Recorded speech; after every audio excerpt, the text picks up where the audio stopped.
Hello, everybody, and welcome to MaryvilleSaints.com and Saints Vision. I'm Jim Powers. Glad to have you with us as we catch up with our coaches here this week. Conference championships coming up here in the near future, and the last regular season game for basketball. And joining us is the women's head coach, Chris Ellis. And Chris, first off, let's talk a little bit about your seniors playing their final game this Thursday night in the regular season. First, let's start off with Ellis Honey. Well, Ellis has been a big part of our program for the last 4 years, and knew her role coming in, and when we've needed her to play late in the season, she's really stepped up for us, and that's the kind of kid that we knew we were recruiting and that we had for 4 years, and that kind of player that knows her role and is willing to accept it is a rare one, and so we need to say thanks for that. Let's talk a little bit about Jade Rogers. Technically a senior, still some possibilities moving forward, but, talk a little bit about what she's been able to come in second semester this year and really do some great things for the women. Well, after, the whole knee situation at Iowa and, finding out that she had a little bit of eligibility left and her willingness to come on and help us out, she's been huge on the boards for us. Several games she's had a couple double-doubles and has led our team in rebounding and just given us a physical presence where we really, at the 4 spot where we really haven't had one this season because our 4s are so young. And she came in and really kind of solidified that spot and made us a better team. So, again, we need to say thanks for that. Let's talk about Rita Flynn first. 4 years, just been tremendous, doing some great things, and she's going to finish up her regular season career at UMSL on Thursday. Well, with Rita, she was. We were really fortunate to get Rita. We got her early in the signing period in 2011. Had we waited after her state championship run, I don't think we would have got her. She had a great senior year in high school.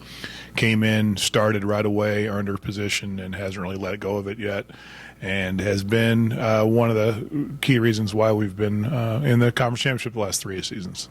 About her, too, have you ever had a 5 be able to pass the ball as well as she has? I know in all my years of covering basketball, I've never seen a post player be able to distribute as well as Rita does. Well, she thinks she's a point guard, so that's one of the reasons she's. We changed our whole offense around that, her ability to pass the ball, and we went to a high post offense last year where she would have the ball in her hands a lot, and I think for the most part it's paid off. We'd still like to see her shoot it more, though. I mean, our 5's a very important player to score as well as pass, so we'd like to see her get up some more shots. Let's talk about Shelby, and obviously last Thursday, very emotional for you. She is, been one of the pillars of this team for the past 4 years in making the transition over to Division II. Well, I think that anybody who knows what Shelby Miller has done, it's kind of urban legend at this point. 35 against Northern Kentucky, 35 against Southern Indiana last year. The kind of thing that people that care about Maryville athletics will never forget. The ability to go into Indianapolis and get 29 that afternoon, and to be so gifted. Just athletically gifted. I don't think people really know what she can do. I mean, she can do, back handsprings, flips. I mean, just ridiculously gifted athlete. And I don't think there's a player in the country with a quicker jump shot, quicker release. There's very few people as fast and as quick. Once she gets it going, she's really, really hard to guard, and she's up for All-America status again. I hope she gets something because she really does deserve it, and she's irreplaceable. No question about it. There will only be substitutes. There will not be replacements. Did you think when she came in her freshman year? Well, let me ask you this: between her and Abby, did you think between those two you would coach back-to-back ladies, setting the scoring record, and then Shelby coming in and breaking it the year after? Did you think that was going to be possible? Well, it's a good thing we won the championship with them on the same roster, because if you have your number 1 and your number 2 on the same roster and you don't win, then you're a really bad coach. So, we didn't know it then. We know it now, how lucky we were to have them together. Had they been both been healthy 2 years ago, I think we win again. Just speculation, of course, but I think it's a foregone conclusion that we win again, and Yeah, I mean, no, we didn't know, but we're glad we know now. 4 great kids going to finish up on Thursday night regular season. Obviously, the team going to make it into the tournament, play on Sunday.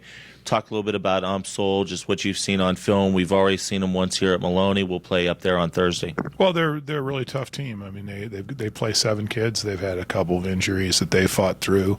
They're going to play tough man-to-man defense. They will play extremely hard. Their coach does a great job with them, and they're scrappy, and they have some talent, and they're like us. They're capable of beating anybody and capable of losing to anybody. Chris, thanks so much, and we'll see you Thursday at Umsel. Thank you. Chris Ellis joins us as he does every week here on MaryvilleSaints.com and Saints Vision. Regular season finale this coming Thursday from the Mark Twain Center. We'll have all the action for you on Saints Vision starting at 5:20 with the women's game, men's game following immediately after. For Coach Ellis, I'm Jim Powers. Glad to have you with us here on MaryvilleSaints.com and Saints Vision. Have a great week, and as always, go Saints.